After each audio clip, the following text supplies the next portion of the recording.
FDIC, here we come. Visit the Fire store at booths 110 and 111 for Streamlight, MSA, Lion, Seek, and more. Plus, score free customization on any Box 31 FDIC purchase made directly at our booth. Don't miss it.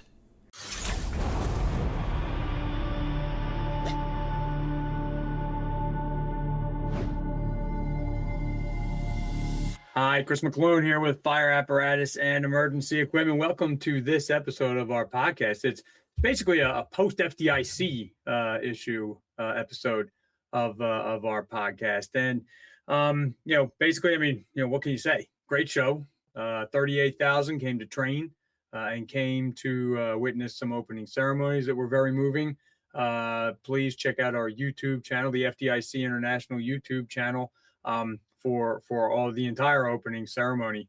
It was very moving. It was very moving. We remembered a lot about 9/11. This is we are approaching the 25th anniversary. So we all talked about resiliency, and I think that's the key. And part of me says there's no better example of resiliency than 38,000 firefighters coming together in one place to not only better themselves, but also better the fire service at large. So really just a lot of energy last week. The show floor was bumping, which is always a good sign.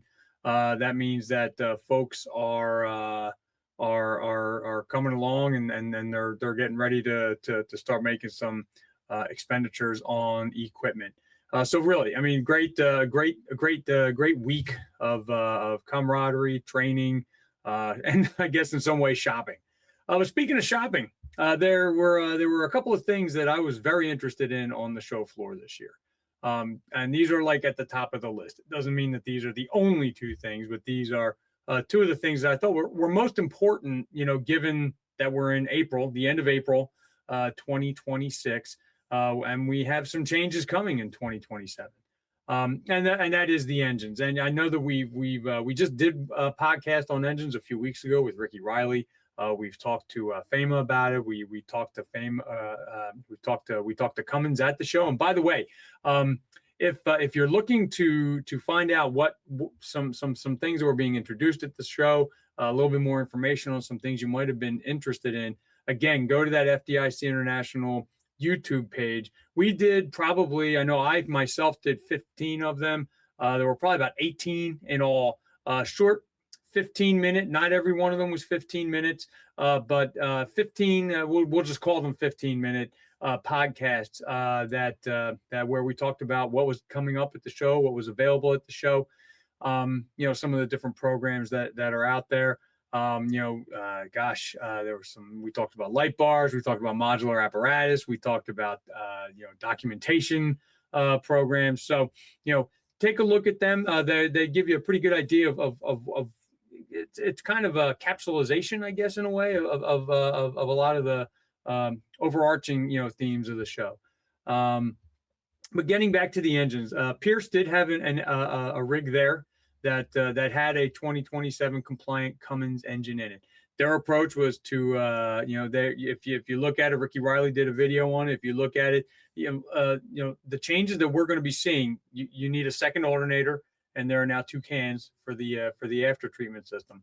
That particular unit, whether it is the same solution for all of the apparatus coming out of Appleton, I don't know, but for that particular rig, the cans were on separate or opposite sides of the apparatus. So one on the officer side, one on the driver's side. And the alternator was mounted where Pierce decided to mount it. And again, I can't stress enough that I spoke to them, looked at it with them. I spoke with other apparatus manufacturers on the floor as well. Nobody has the final answer just yet. Even though that's what Pierce did for that particular rig, that doesn't mean that they won't, have to adjust some things, down the line. Where we're looking at, and I've said it before, where we are looking at the changes, there will be some impact. I say impact, but sometimes that seems like an awfully strong word. The cab will be affected. whether it's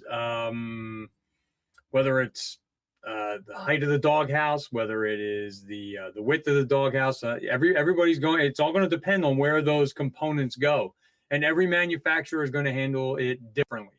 So, the manufacturers are starting to run out of their final 2026 compliant engines. I say that based on one of them saying that they had just recently sold a rig with the last one that they had. So we're going to start seeing them. We're going to start seeing them coming up.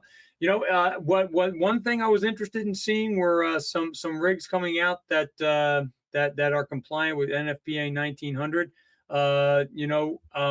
We're still, some of them are coming off the line. They may not have been there, but we are going to start to see now. NFPA 1900, remember, came into effect in January of 2024.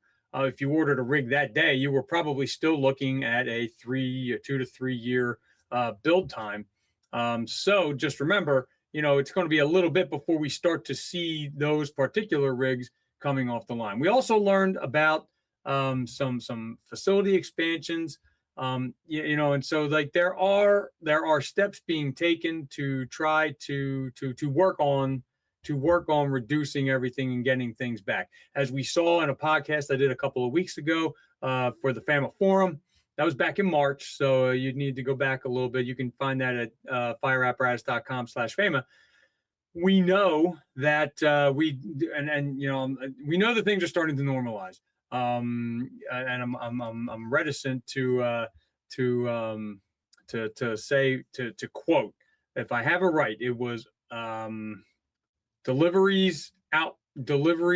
There were more deliveries than orders. I believe that's what it was, which was an indication that things are starting to normalize. That's right. The exact wording was actually, let me pull it right up here. It was that there were more trucks sold than were ordered, shipped more fire trucks than were sold. So again, FAMA members shipped more fire trucks than were sold, and that was looking back at 2025. So these are good. These are good signs that things are starting to normalize on the lead time front. So these are good things. But again, going back to the engines, it is critical that you check with your manufacturer. I mean, it could vary by cab. To be honest, most of the manufacturers offer cabs that some are 96, some are 100. The 100 might be handled different than the 96. So, just keep all those things in mind. See which configuration works best for you. You may look at 3 different manufacturers. They all may have solutions for how they are treating the EPA 2027 compliant engines. And it may end up being that, having looked at all 3, I'm just thinking of 3, it could be any 3 manufacturers. It may end up being that, you were originally thinking, man, we're going with manufacturer C. That's the one we're going to go with. But A has a better configuration in the cab or in the body. We are still looking at, effects in the cab, like I said, and everybody who I spoke with said if there's going to be something, it's probably going to be in the R1 compartment. Nobody had anything that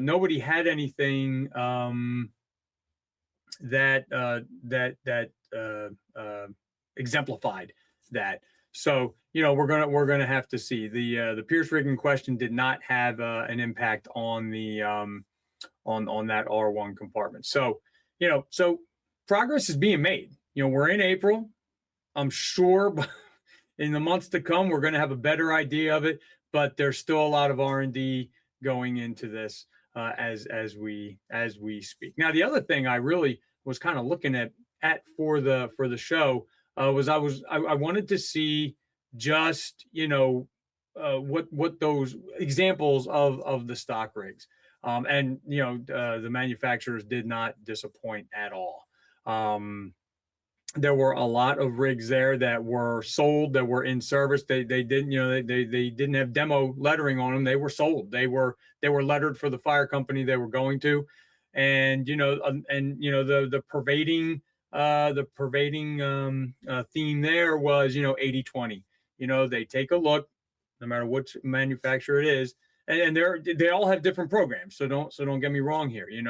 I sat down with Terex Specialty Vehicles representative Phil Grace, and we talked about modular apparatus. They're learn what's available.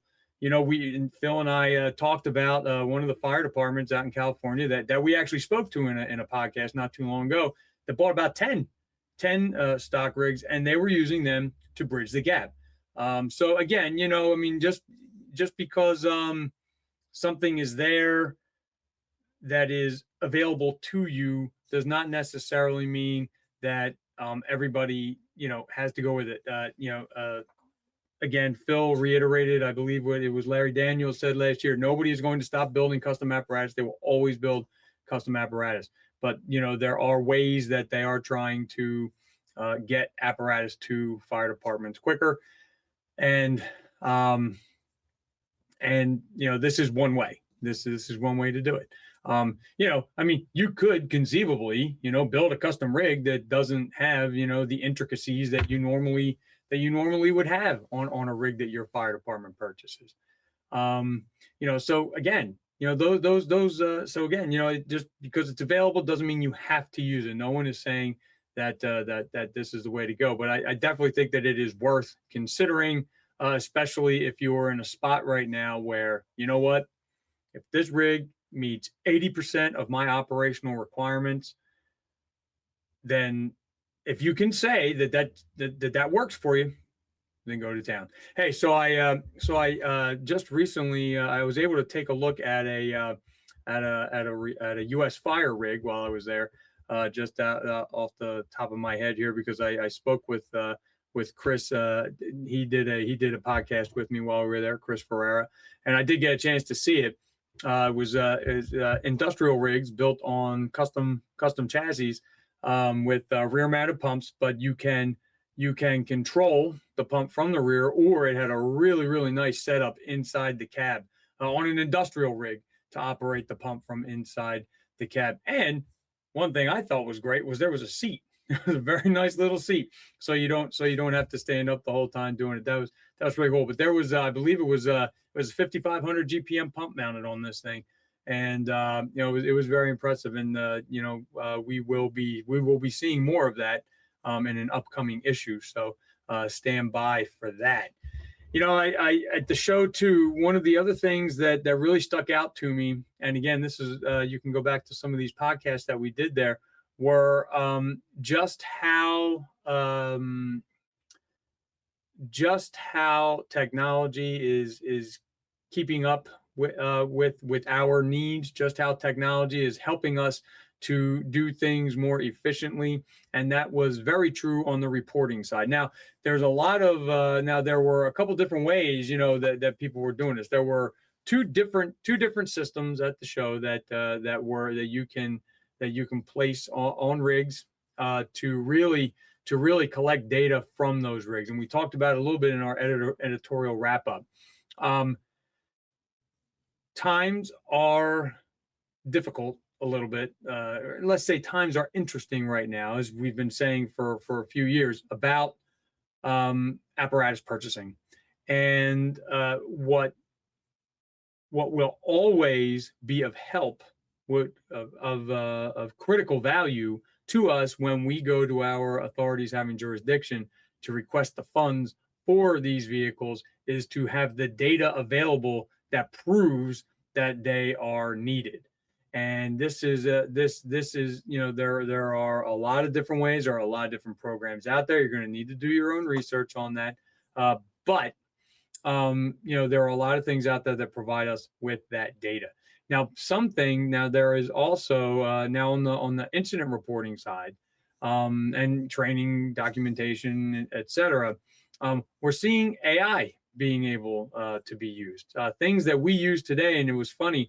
I've heard many times that we use AI all the time, and we don't even realize that we're doing it. Talk to text is AI. Take Spotify for example. The playlists that we create or that are created for us based on what we listen to. That's all AI doing that. But Well, what AI will do, first of all, on the maintenance side, it can be used for predictive maintenance, which is critical. If we can figure out that, like engine 5 is coming up soon, it's always burning oil somewhere, or it's always going through brakes. We know it's coming. It can warn us that, hey, you're reaching that mile mark where it usually needs to go, and that also helps you order and keep in stock the parts that you need. But also, when we think about after call reports, I just had a call this morning. It was a short call, ended up getting recalled. Wasn't a lot of paperwork, but still, in a volunteer fire company during the day when we all need to get back to our jobs, anything that can be done to reduce the amount of time it takes us to fill out that paperwork is very, very valuable to us. And image to text and talk to text are two different ways that we can do that. The fields that we need to fill out if we're doing this electronically. Now, some places are still doing this via paper, and then they're entering it electronically later. But if you're set up and you can use, either the mic on your laptop or the mic in the radio room to enter the date, the time, the times, and it's picking it all up. That's a lot of stuff. You're not typing or you're not writing, and you're not going back and forth. You can sit there and read the report that got spit out, from the CAD, and put it right in there. Sometimes many times these can be integrated with the CAD, so that a lot of that report may already be filled out. So just keep all these things in mind. So that was another thing that really did stick out. It's just that data. Chief Joe Murray had been writing for us for quite some time about the chief's level considerations for apparatus purchasing, apparatus refurbishment, whatever it is. And data is always what's going to. We are a data-driven society now, and I've seen it firsthand. In my own fire department, when we went for accreditation, when we can prove what it is we're saying with backed up data, it's limitless what we can achieve. I forget, I was talking to a firefighter who also mentioned, besides the data, sometimes it just takes that one incident to establish the goodwill necessarily between the department and the authority having jurisdiction, where suddenly that goodwill will get you what you're looking for. But again, it is having that data that will really do the selling for you. And that could be for anything. That could be for a truck. It could be for extrication equipment, SCBA, PPE. It could be for training equipment. All of it.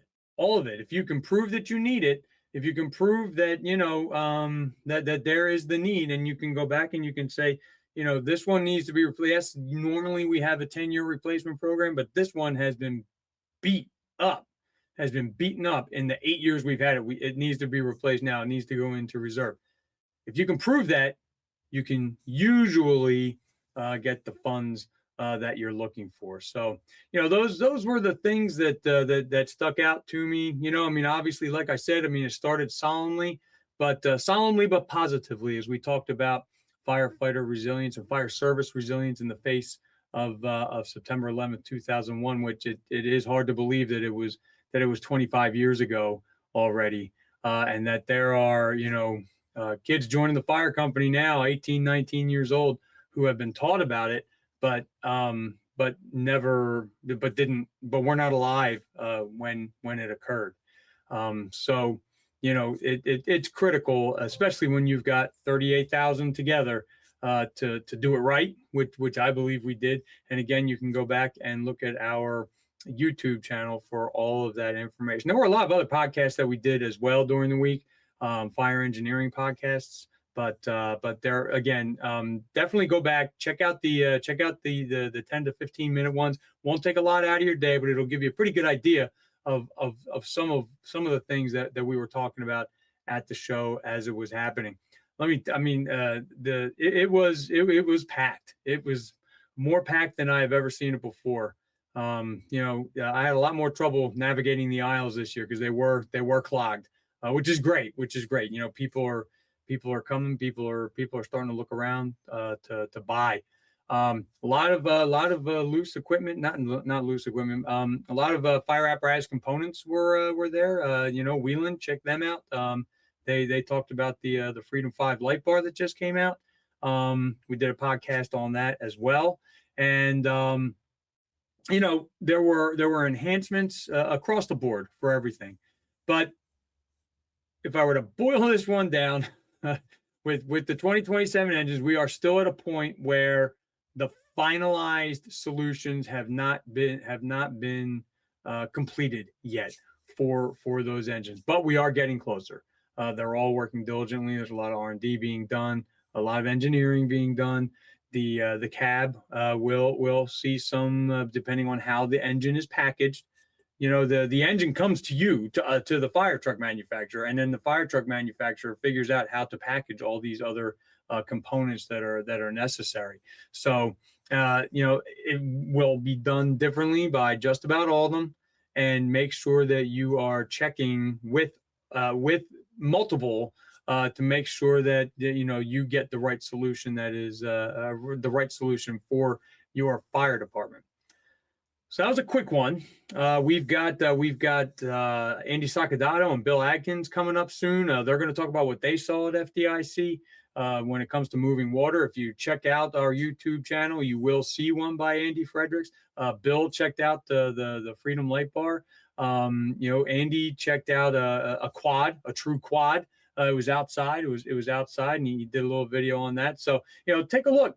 Take a look back there. We got some good content this year, and like I said, Ricky Riley did a video on that engine, on the engine and how it was packaged. So we're getting there. I think that's the thing. The good news is we're getting there. The good news is we're starting to normalize on the lead time front. So keep being patient. It's not easy. It never is, but we're getting there. We're seeing something. So again, this has been Chris Mc Loone with Fire Apparatus and Emergency Equipment. Just a few thoughts as we enter the week after FDIC, kind of the post FDIC fog. Where we're still feeling great, but we're looking at the work ahead. And are eager to get back to it. So again, have a good one, everyone, and stay safe.